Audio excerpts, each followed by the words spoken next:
हिंदी पाठशाला में आप सभी विद्यार्थियों का बहुत बहुत स्वागत है। आज हम आपके सम्मुख स्वदेश प्रेम का ही भाग 2 लेकर उपस्थित हैं। तो स्टार्ट करते हैं आज का वीडियो। ढूंढो उनके चरण चिन्ह भी पाओगे तुम इनके तट पर। कवि रामनरेश त्रिपाठी जी का ये विश्वास है कि उनके चरण चिन्ह अर्थात उनके हमारे पूर्वजों के उनके चरण चिन्ह आज भी हमारी नदियों और समुद्रों के तटों पर मिल जाएंगे। स्पष्ट हो गया होगा।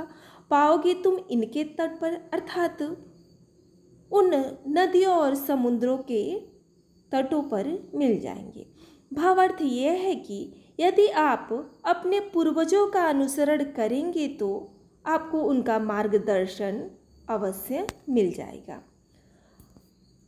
विश्वत रेखा का वासी जो जीता है नित हाप हाप कर, रखता है अनुराग अलौकिक वह भी अपनी मातृभूमि पर। ध्यान दीजिए, इसके आगे आप डबल स्टार लगा लीजिए। जी हाँ, मोस्ट इंपॉर्टेंट में इसे रखिए। विश्वत रेखा का वासी जो जीता है नित हाप हाप कर। विश्वत रेखा अर्थात विश्वत रेखा को भूमध्य रेखा भी कहते हैं। तो विश्वत रेखा अर्थात भूमध्य रेखा।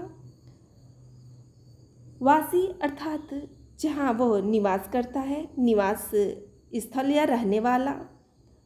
अनुराग का अर्थ होता है प्रेम और मातृभूमि अर्थात अपने मातृभूमि से। तो कवि रामनरेश त्रिपाठी जी कह रहे हैं कि जो मनुष्य विश्वत रेखा अर्थात भूमध्य रेखा का निवासी है, अर्थात वासी का क्या अर्थ होता है? निवासी है। जहाँ असहनीय गर्मी पड़ती है वहाँ वह गर्मी के कारण क्या करता है? जीता है नित हाप हाप कर अपना जीवन व्यतीत करता है। नित मतलब रोजाना। वह हाप हाप कर रोजाना अपना जीवन व्यतीत करता है। फिर भी उस स्थान से लगाव के कारण, उस स्थान से अनुराग अर्थात प्रेम के कारण, लगाव के कारण वहाँ की भीषण गर्मी को छोड़कर वह शीतल प्रदेश में नहीं जाता। स्पष्ट हो गया होगा। वह कष्ट उठाता हुआ भी अपनी मातृभूमि पर असाधारण प्रेम और अपार श्रद्धा रखता है। अलौकिक, अलौकिक का अर्थ होता है दिव्य। पुनः मैं एक बार बता दे रही हूँ। विश्वत रेखा का वासी कवि रामनरेश त्रिपाठी जी कह रहे हैं कि जो मनुष्य भूमध्य रेखा पर निवास करता है, विश्वत रेखा अर्थात भूमध्य रेखा पर निवासी है, निवास करता है, जहाँ असहनीय गर्मी पड़ता है वहाँ वह गर्मी के कारण नित्य अर्थात रोजाना हाप हाप कर अपना जीवन व्यतीत करता है। फिर भी उस स्थान से, वह स्थल से लगाव के कारण वहाँ की भीषण गर्मी को छोड़कर वह शीतल प्रदेश में नहीं जाता। रखता है अनुराग अलौकिक। अलौकिक का अर्थ होता है दिव्य।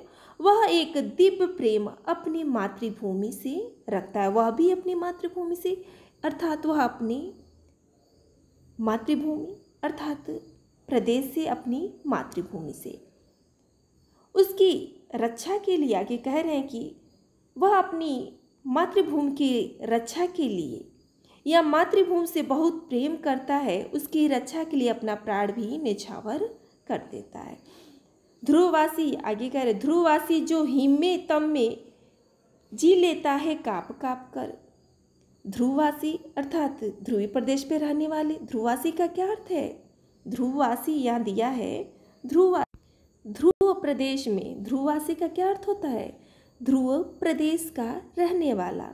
जो हिम में तम में, हिम अर्थात बर्फ, तम अर्थात अंधकार, जहाँ सदा बर्फ जमी रहने के कारण भयंकर सर्दी पड़ती है, वहाँ वह भयंकर ठंड से काप कर अपना जीवन व्यतीत कर लेता है। ध्रुववासी अर्थात ध्रुव प्रदेश का रहने वाला, जहाँ सदा हिम, सदा बर्फ, हिम का लिख लीजिए बर्फ, हिम का क्या होता है? बर्फ। जहाँ सदा बर्फ जमी रहने के कारण भयंकर सर्दी पड़ती है और उस भयंकर सर्दी अर्थात ठंड में काप काप कर अपना जीवन जी लेता है, अर्थात अपने जीवन का निर्वाह कर लेता है। वह भी अपनी मातृभूमि पर कर देता है प्राण निछावर। वह भी अपनी मातृभूमि पर, वह अपनी मातृभूमि से अलौकिक प्रेम होने के कारण, दिव्य प्रेम होने के कारण अपने प्राणों का न्यौछावर कर देता है अपनी मातृभूमि की रक्षा के लिए। अथवा ये भी हो सकता है उसे भी अपनी मातृभूमि से बहुत प्रेम होता है और उसकी रक्षा के लिए अपने प्राणों को निछावर कर देता है। स्पष्ट हो गया होगा। 5वां ध्यान दीजिए। तुम तो हे प्रिय बंधु स्वर्गसी सुखद सकल विभाओं की आकर, धरा शिरोमणि मातृभूमि में धन्य हुए हो जीवन पाकर। आगे कवि राम नरेश त्रिपाठी जी कह रहे हैं कि तुम तो हे प्रिय बंधु स्वर्गसी। पुनः आगे कह रहे हैं कि देश प्रेम की प्रेरणा देते हुए कवि भारतवासियों से कहते हैं कि देश प्रेम की प्रेरणा देते।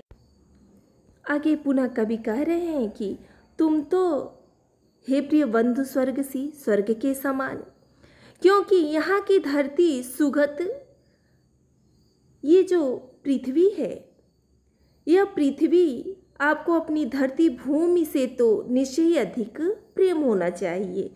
सुखद सकल विभवों की आकर, यहाँ की धरती सुखद अर्थात सुख, सकल समृद्धि से युक्त, विभवों की आकर समस्त वैभव से परिपूर्ण तथा स्वर्ग से भी बढ़कर, स्वर्गसी बंधु स्वर्गसी, स्वर्ग से भी बढ़कर है। पुनः मैं इस लाइन की व्याख्या बता दे रही हूँ। तुम तो हे प्रिय बंधु स्वर्गसी इंपॉर्टेंट है, इसलिए बार बार बता रही हूँ। तुम तो हे प्रिय बंधु स्वर्गसी, क्योंकि आपका अपनी भारत भूमि तो निश्चय ही अधिक प्रेम होनी चाहिए।